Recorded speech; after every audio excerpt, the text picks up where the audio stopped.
Hello, New York Giants fans, and welcome to a new edition of the Valentine's Views podcast here on YouTube. Please like, share, and subscribe to support the channel.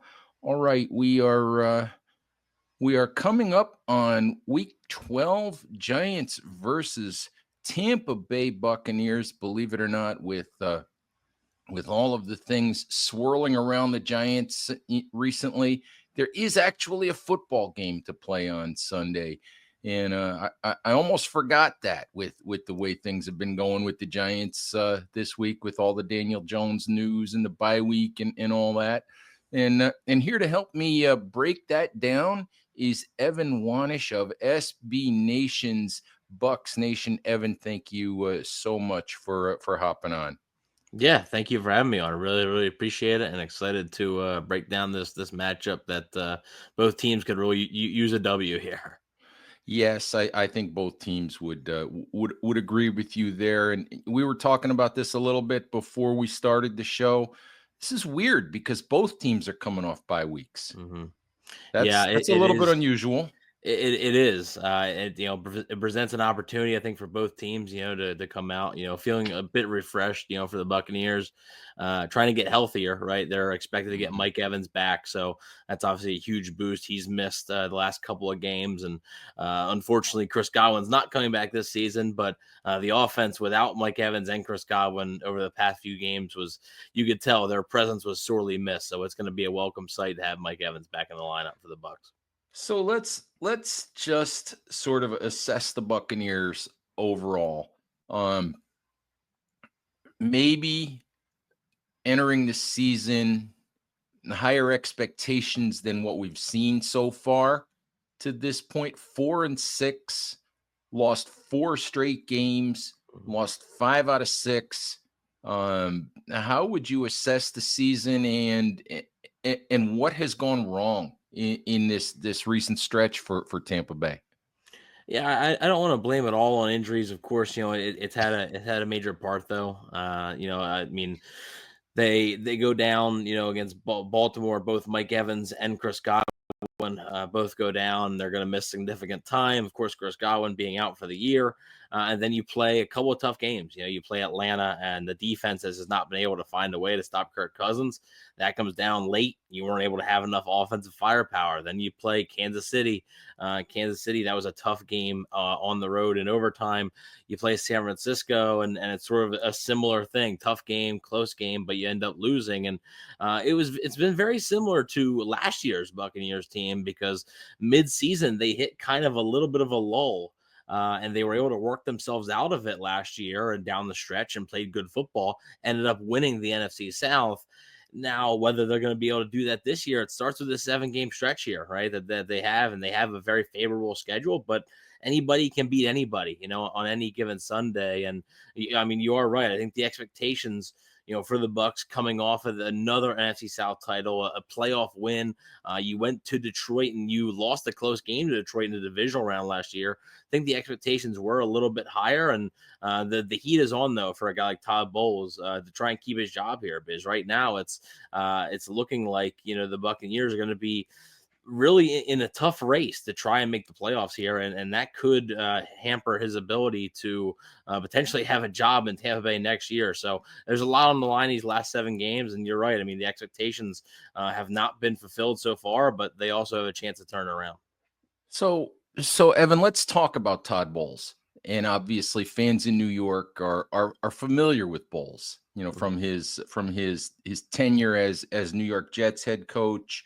Um, I saw in your in the Reacts survey on Bucks Nation recently that Bucks fans who voted in that survey overwhelmingly think that Bowles should be on the hot seat. Um, what is the overriding or overall feeling about Bowles as a head coach? Did he just sort of fall into it when Bruce Arians decided to retire? I mean, or is what's the deal with him, and do you actually think he survives beyond this year? Yeah, so I mean, look, this is what Bruce Arians wanted, right? When Bruce Arians decided to step down, he went to the Glazers, he went to Jason Light, and he suggested Todd Bowles. Now, I mean, it was later in the offseason. The Bucs couldn't really do a head coaching search per se, so it's not like they particularly, picked Bowles out, which is an important detail here when you're talking about Bowles' future. But, I think Bowles brings a lot of good things to the table. The players seem to love playing for him. They play hard for him. This isn't a case of, people quitting on him or the locker room not being as tight. Like it's a tight knit group. You don't really hear much about those types of issues. And it's not an effort issue. They still want to play for him. But at some point, you have to win football games, and the Buccaneers, Bowles' first year, Tom Brady's last year in the NFL, they go 8-9, kind of struggled throughout. Even in their wins, were not the prettiest of wins, just kind of eking them out a little bit. And then they get blown out in the playoffs. Last year with Baker Mayfield, a lot of uncertainty. There was a lot of people that thought Todd Bowles wouldn't last, throughout last year. And they are able to bring Baker Mayfield in, and he does well. And they're able to improve their record. They are get above 500. And this is a big year for Bowles, though, as well, because the Bucs want to see progress, right? And I think missing the playoffs would not be good. And I do think the pulse of a lot of Bucs fans is that they feel Todd Bowles necessarily may be or should be on the hot seat. I think particularly because of the defense. The defense has struggled, and it's been, yes, there has been some injuries there, but they've also had times when the lineup is pretty healthy and they're still struggling against these offenses. Now, they have played some very good offenses, but again, it's been a little bit too easy for opposing offenses lately. So I think that's why a lot of fans are frustrated. And I do think that over these last 7 games here, I think Todd Bowles is coaching for his job. I think that there is a world where the Buccaneers, finish in a disappointing fashion. I do think that he could be on the chopping block here for the Bucs towards the end of the year. Interesting. It's actually kind of comforting considering the way that things are with the Giants and all the chatter around Brian Daboll and Joe Shane. It's kind of comforting to talk to somebody else with a coach on the hot seat. Yeah, it's definitely a discussion that we have pretty much weekly. It's pretty much a weekly discussion there after each and every game, dissecting what went wrong, and somehow it always comes back to the head coach.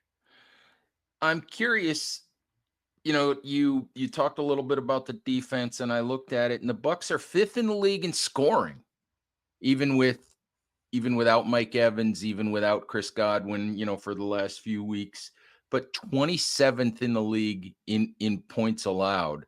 Mhm. Um, what's the problem on defense? And really, that would seem to me like a poor reflection on Bowles, who is a defensive-minded head coach, of course. It definitely is, and I think that's probably one of the main things I think has a lot of Bucks fans concerned, right? Is the performance of this defense, and with Todd Bowles, winning a Super Bowl in Tampa Bay as defensive coordinator and doing a masterful job at that.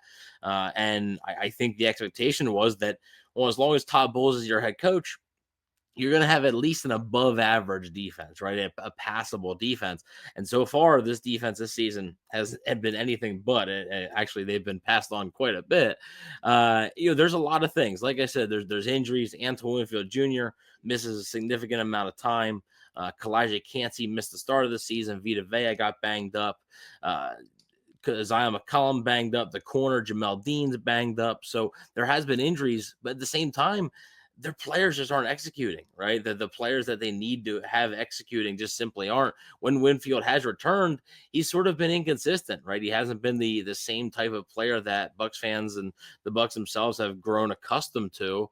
And I do think that's hurt them a little bit. Levante David is still a heck of a football player, but has taken maybe a little bit of a step back. And the Bucks haven't really been able to replace Devin White as well as I think they would like to. KJ Britt's the other linebacker opposite of David, and he struggled.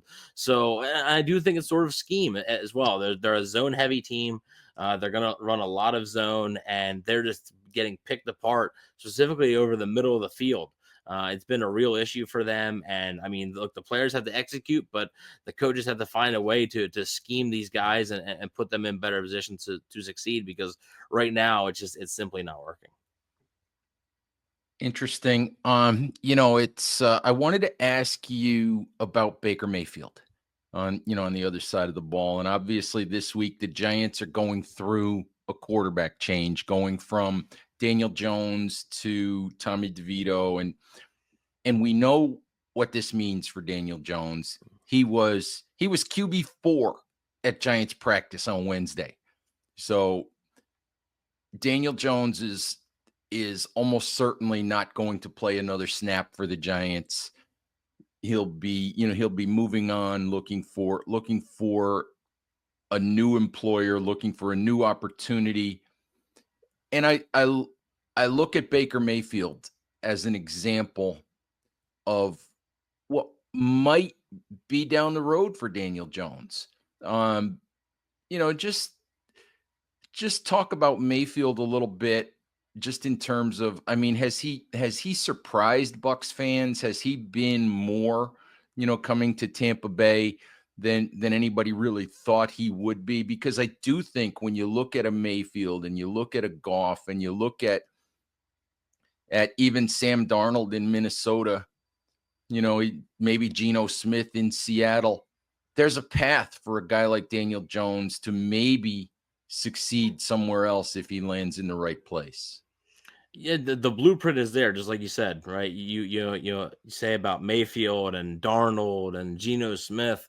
Those guys are great examples, right? Of guys who maybe they have to take their lumps a little bit, right? Maybe they have to take a year or two and be a backup, and then eventually get that opportunity, to be a starter again, and maybe it works out in the right situation. And timing's everything.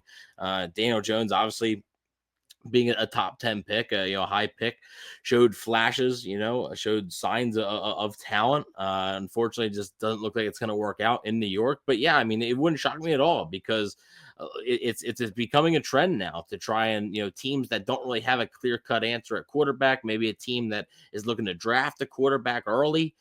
Maybe they want to have sort of a veteran there to maybe plug in and see what happens. So yeah, I don't think we've seen, the last of Daniel Jones as a starting quarterback. Now, whether that doesn't mean he's going to have success, it just because, Mayfield's had success and Darnold and Smith, just because those guys have done well, doesn't necessarily mean that Daniel Jones will. But I do think there is a blueprint there, and we've seen the evidence. So I do think that some team out there at some point is going to give him another shot. Well, you figure Mac Jones still has a career. Right. So so there's an employer out there for Jones. We'll just have to see we'll have to see, how that all turns out. I need to ask you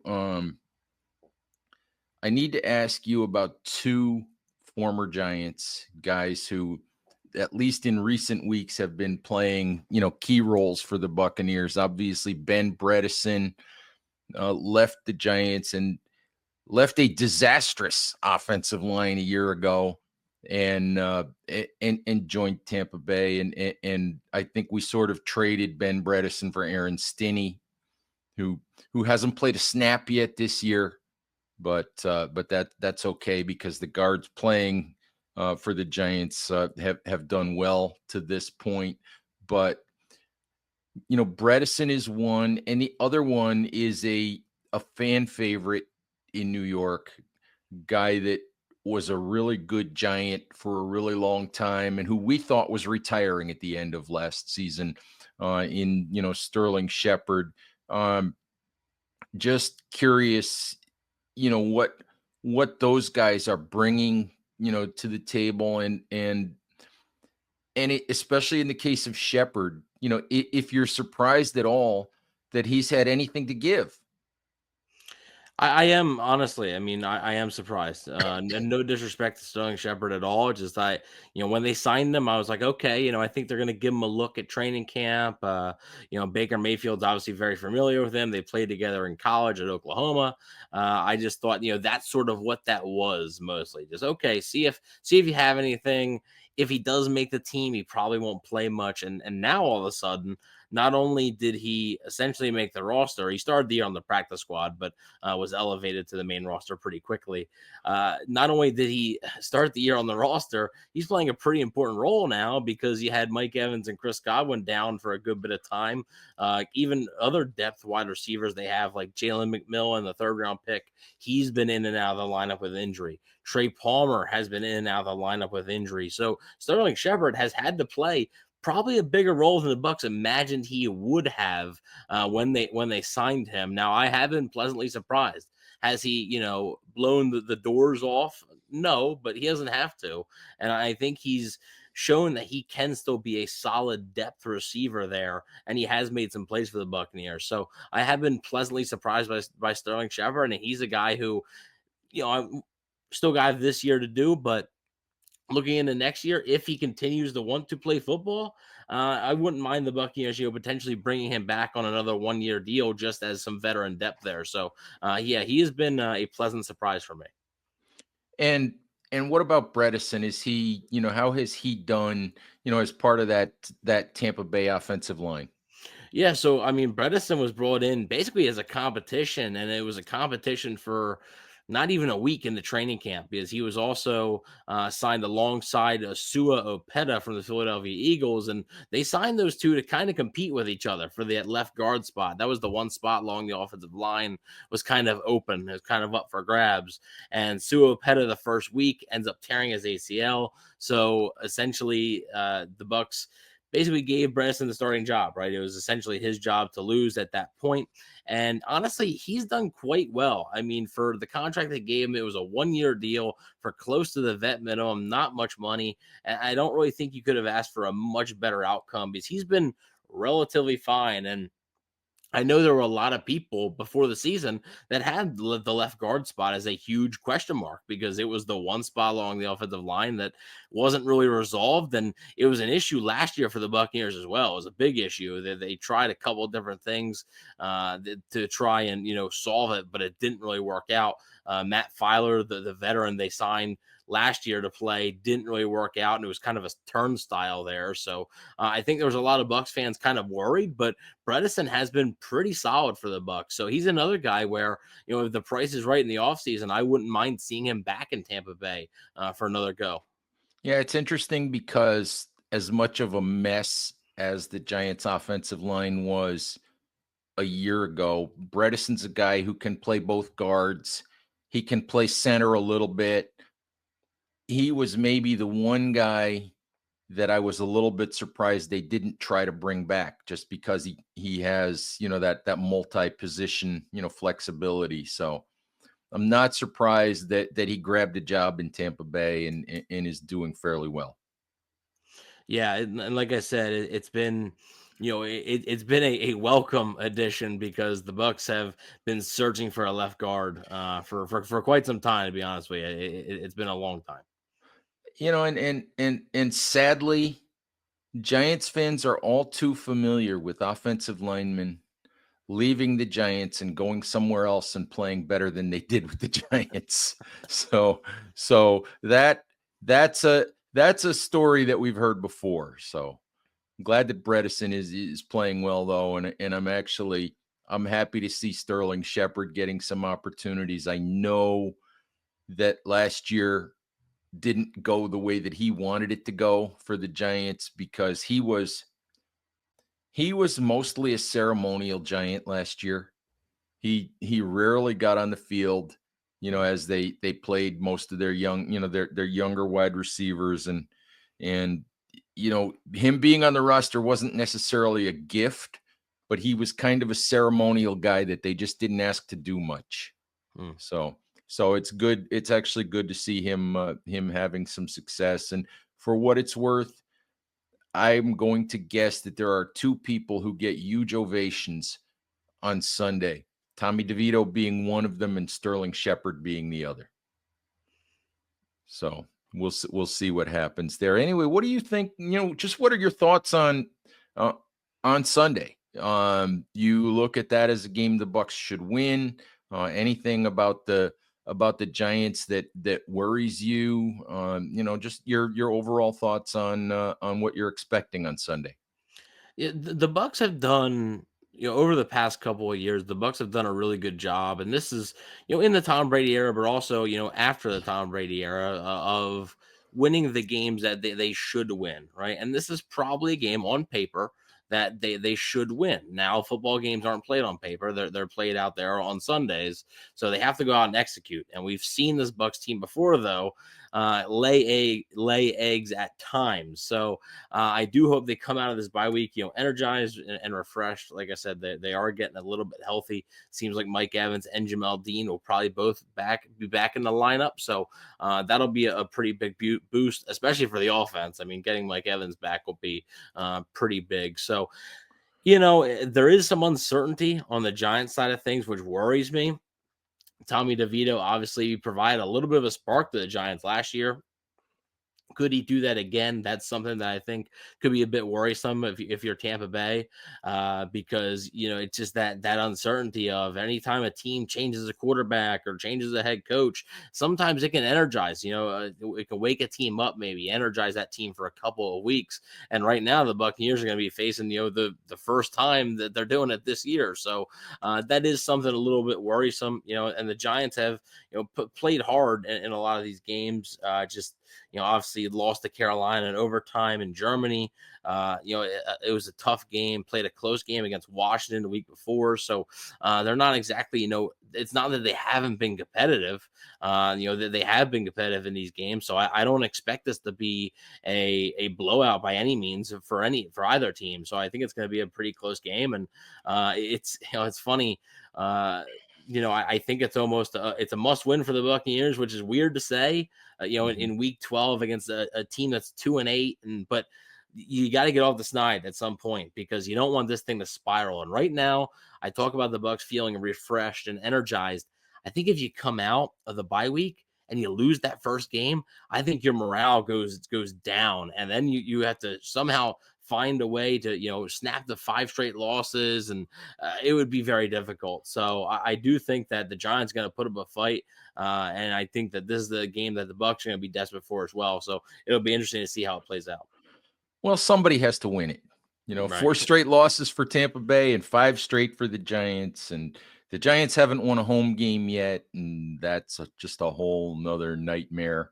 I can't imagine, how things will go for the Giants if they go 0-9 this year at MetLife Stadium. But again, somebody has to win on Sunday.